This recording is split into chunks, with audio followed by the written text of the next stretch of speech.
Pagi itu tidak seperti biasa. Seorang juruteknik melakukan kerja dengan memeriksa kabel, namun dia menjumpai satu bagasi yang asing di dalam sebuah parit. Dia memberanikan diri turun ke dalam parit itu dan memeriksa bagasi tersebut. Alangkah terkejutnya dia apabila mendapati satu mayat yang tidak sempurna di dalamnya. Ianya bukan mimpi tetapi realiti. Apakah yang telah terjadi? Ikuti kisah ini.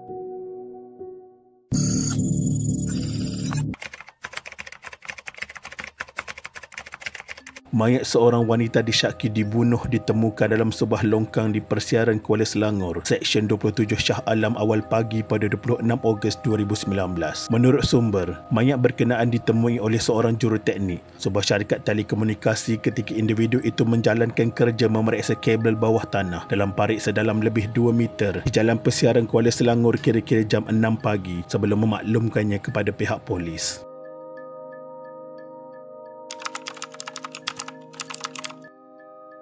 Ketua Polis Daerah Shah Alam Asisten Komisioner Baharudin Mat Taib berkata, pada 5.50 pagi juruteknik itu memaklumkan menjumpai beg pakaian berwarna perang yang mempunyai kesan darah serta berbau busuk dipercayai mayat. Pengadu bersama rakan sekerja sedang menjalankan kerja memeriksa kabel bawah tanah di lokasi kejadian sebelum terhidu bau busuk dari beg pakaian dan terbuka sedikit di dalam parit.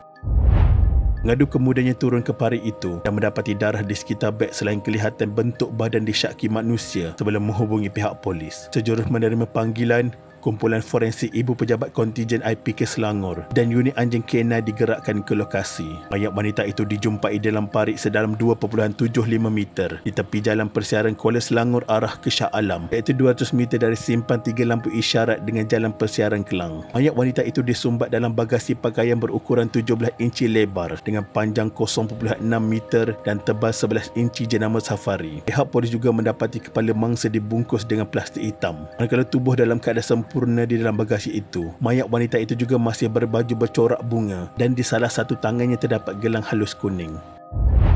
Berdasarkan siasatan, mayat dikenal pasti berkulit cerah. Bagaimanapun bangsa dan usia masih belum diketahui. Mayat disyaki sudah dibunuh dalam tempoh 3 hari. Mayat juga dilihat tidak dikerat-kerat dengan sempurna. Tiada dokumen dijumpai bersamanya atau di dalam beg berkenaan. Dan mayat dihantar ke Hospital Tengku Ampuan Rahimah Kelang untuk bedah siasat. Melalui bedah siasat terhadap mayat yang ditemui, pihak forensik menemui 13 kesan tikaman di dada dan perutnya selain kesan kelar pada leher.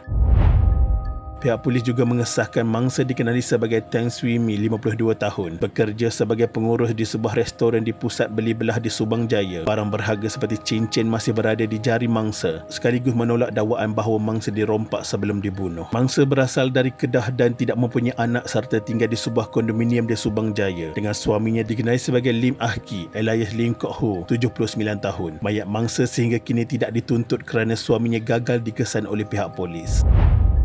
Pada 29 Ogos 2019, sekitar jam 5 petang, polis menerima satu lagi laporan berkaitan penemuan mayat seorang lelaki di longkang berhampiran stesen transit aliran ringan LRT Alam Megah. Lebih mengejutkan, mayat tersebut merupakan suami kepada wanita yang disumbat di dalam bagasi tersebut.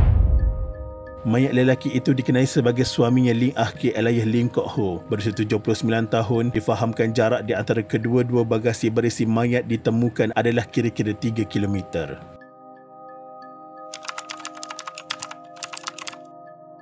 Tidak sampai beberapa jam penemuan mayat kedua, polis berjaya menahan 2 lelaki warga asing berasal dari India selepas dipercayai terbabit di dalam kes ini. Kedua-dua suspek ditahan di sekitar kota Kemuning Shah Alam sebelum dibawa menunjukkan lokasi mayat Lim yang dicampak oleh mereka. Soal siasat juga mendapati suspek membuang senjata yang digunakan untuk membunuh pasangan itu di lokasi berasingan. Pihak polis sedang giat menjalankan operasi mengesal senjata yang dibuang oleh suspek. Kedua-dua suspek telah dibawa ke mahkamah untuk perintah reman pada 30 Ogos 2019. Kes disiasat mengikut Seksyen 302 Kanun Kesiasaan. Sementara itu, kedua-dua suspek adalah penyewa rumah suami isteri itu. Pasangan itu sudah berkali-kali meminta duit sewa daripada suspek, namun mereka enggan membayarnya. Kedua-dua suspek dan suami isteri tersebut tinggal bersama di dalam kondo di Subang Jaya. Difahamkan pasangan suami isteri itu hidup dalam keadaan susah sehingga menyebabkan mereka menyewakan rumah itu kepada warga asing.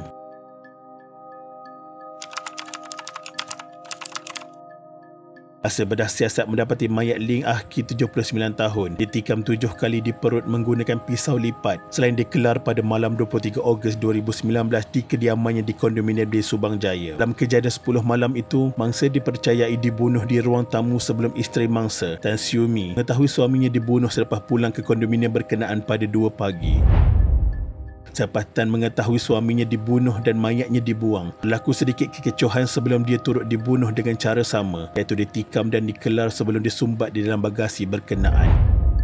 Dua-dua suspek berusia 19 dan 24 tahun adalah adik-beradik yang menetap di kondominium berkenaan kira-kira setahun lalu. Berdasarkan siasatan, suspek bekerja sebagai pengawal keselamatan di syarikat sama di Subang Jaya. Pihak polis menjumpai pisau milik suspek yang dipercayai digunakan untuk menikam kedua-dua mangsa. Polis percaya kes ini sudah selesai dengan tangkapan kedua-dua suspek yang kini dalam tahanan reman selama 7 hari bermula 30 Ogos 2019.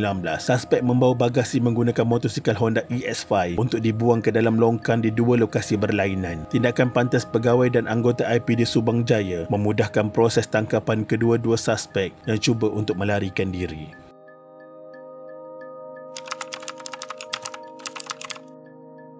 Pada 5 September 2019, dua beradik warga India yang juga suspek utama kes ini dilanjutkan reman 7 hari lagi sehingga 12 September 2019.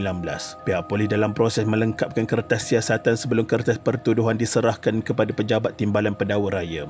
Pada 17 September 2019, kedua-dua suspek didakwa di Mahkamah Magistrate Petaling Jaya. Kedua-dua tertuduh Sagar Sharma 24 tahun dan Syubhan Sharma 19 tahun menganggap faham selepas pertuduhan ke atas mereka dibacakan dalam bahasa Inggeris. Bagaimanapun tiada pengakuan direkodkan daripada mereka yang dilihat tenang di dalam kandang tertuduh. Ikutan kes bunuh di bawah bidang kuasa Mahkamah Tinggi.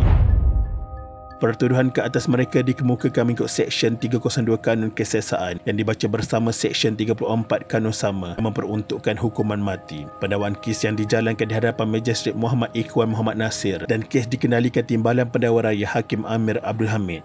Kedua-dua tertuduh diwakili Peguam Gerard Lazarus dan Gabriel Susayan dan tiada jaminan diberikan kepada kedua-dua tertuduh. Kes ini masih berjalan di mahkamah dan berlaku beberapa penangguhan kerana perintah kawalan pergerakan. Kita mendoakan supaya kes ini dapat diselesaikan dan mangsa mendapat keadilan sewajarnya. Pada warga asing yang datang ke negara kami, satu peringatan kepada anda. Jika anda mahu mencari rezeki, kami mengalu-alukan kehadiran anda dengan cara yang betul. Tetapi jika kamu berniat sebaliknya, baik lupakan sahaja niat burukmu itu, kerana kami rakyat Malaysia tidak akan pernah membiarkan rakyat kami menjadi mangsa kerakusan tangan anda. Fikir sebelum bertindak.